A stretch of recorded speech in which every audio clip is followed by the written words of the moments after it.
Bienvenidos a un nuevo programa de Tiempo de Tertulia. En esta ocasión, ¿se imaginan ustedes que hubiese un país, hubiese alguien que pudiese dominar todo el ciberespacio? Esa es la trama en síntesis de una novela que se llama Dominio, en la cual hoy vamos a basar nuestro programa. Para iniciar el programa y situarnos un poco cuál va a ser su contenido, Gaspar, ¿nos dabas un poco la referencia del libro? Claro, con mucho gusto. En definitiva, en el libro lo que explico es que una pequeña empresa de software es capaz de desarrollar un buscador que rompe completamente con los que en estos momentos estamos todos utilizando.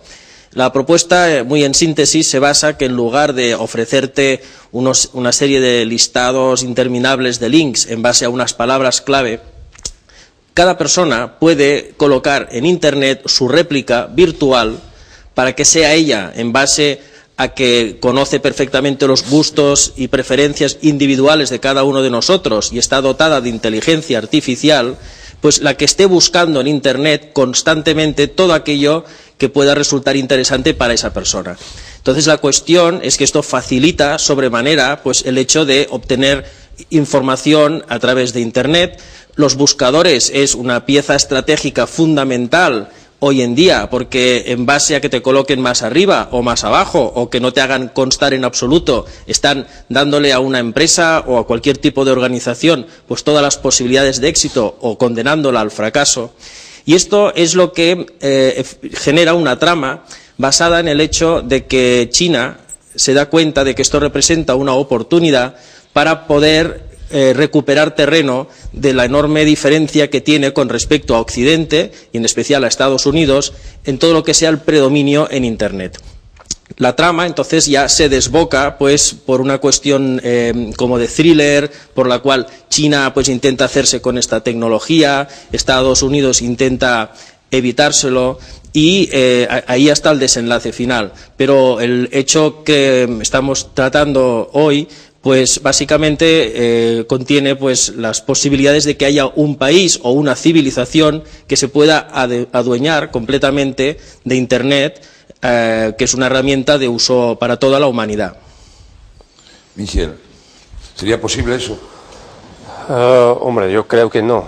Si efectivamente yo creo que hay un cierto dominio ya en Internet, ¿no? Y esto, cuando ves lo que está intentando Microsoft con su acercamiento a Yahoo, justamente para poder frenar a un Google que tiene más de un 80% del mercado de las búsquedas, el tema de las búsquedas es estratégico, ¿no? Entonces yo no sé si puede ocurrir y si va a ser un país o una empresa, pero efectivamente ya tenemos un cierto dominio.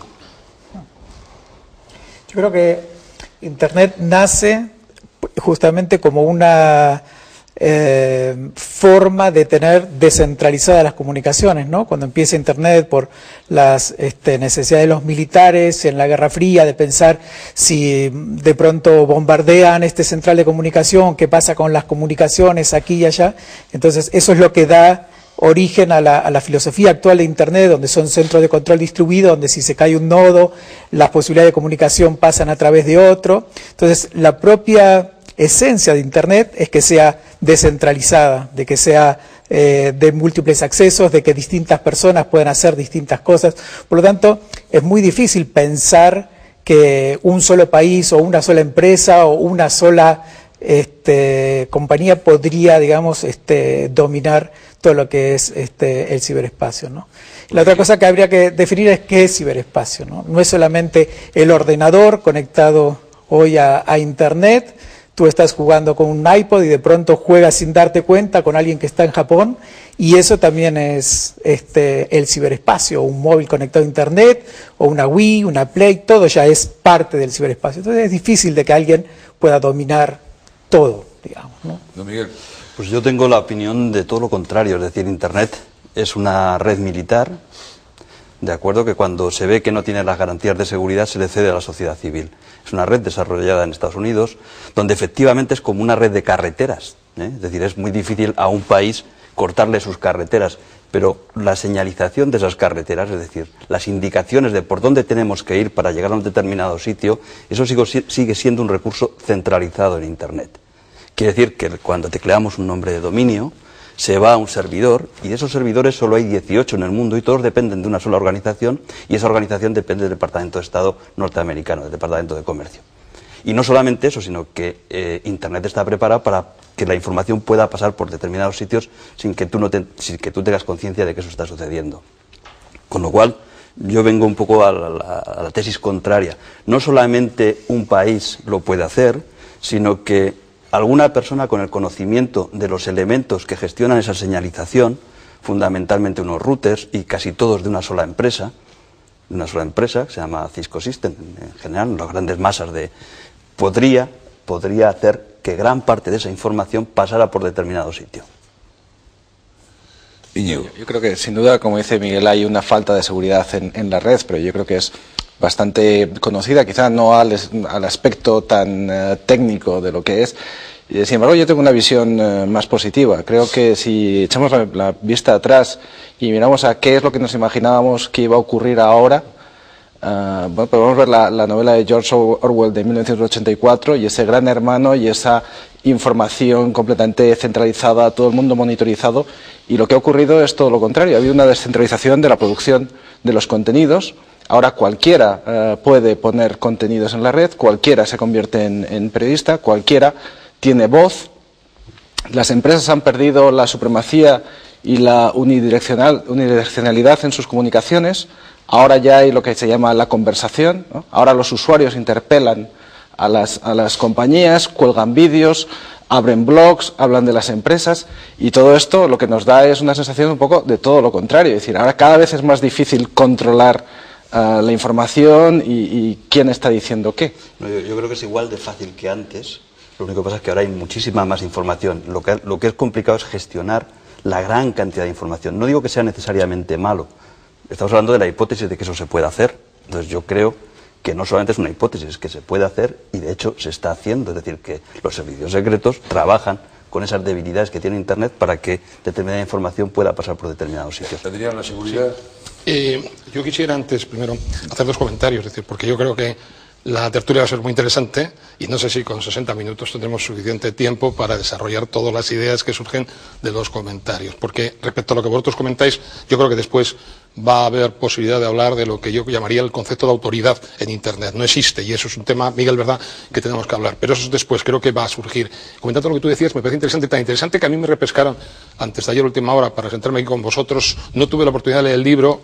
He escuchado una sinopsis tuya, me parece tan interesante que cuando salga, no ahora, pero mañana lo pienso comparar, estoy interesado en todas estas cosas, pero yo, es que cuando tú me comentabas eso, fíjate Gaspar, yo hacía una reflexión que he hecho muchas veces, es decir, ¿cuál es en este momento el riesgo mayor que tiene en la sociedad organizada, la sociedad, en este momento, no solamente occidental, sino prácticamente mundial, un país, una nación? Es decir, el que sea atacada físicamente por un ejército, que ataque sus fronteras y entre, el que sea atacada desde la lejanía con misiles, está pasando, lo estamos viendo estos días, el que exista una catástrofe de alguna forma natural, un tsunami que pueda hacer lo que ha pasado pues, en los países, Tailandia, otros países, o por el contrario, hacer lo que puede ser un ataque cibernético, un ataque a lo que sería prácticamente la estructura financiera de un país.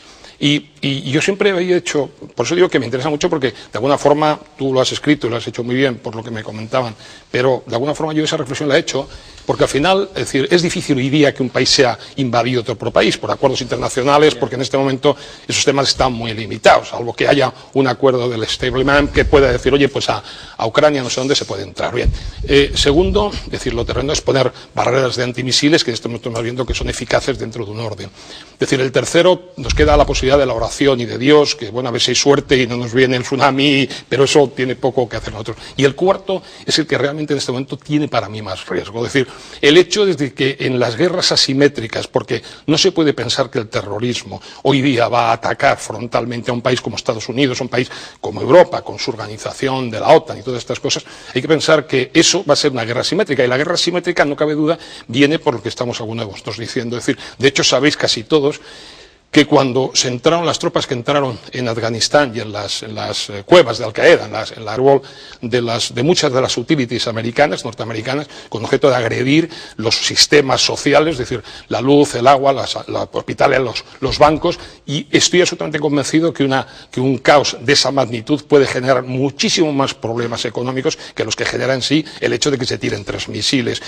Acordaros que 3 días después hubo aquel famoso apagón, y automáticamente todo el mundo pensó que era un ataque cibernético que se había organizado desde el principio, luego se vio que no, que alguien se le había ido el voltio y aquello había quebrado. Pero creo que es muy importante, y estoy muy de acuerdo, decir que la tesis del libro es perfectamente mantenible porque existe ese riesgo hoy día.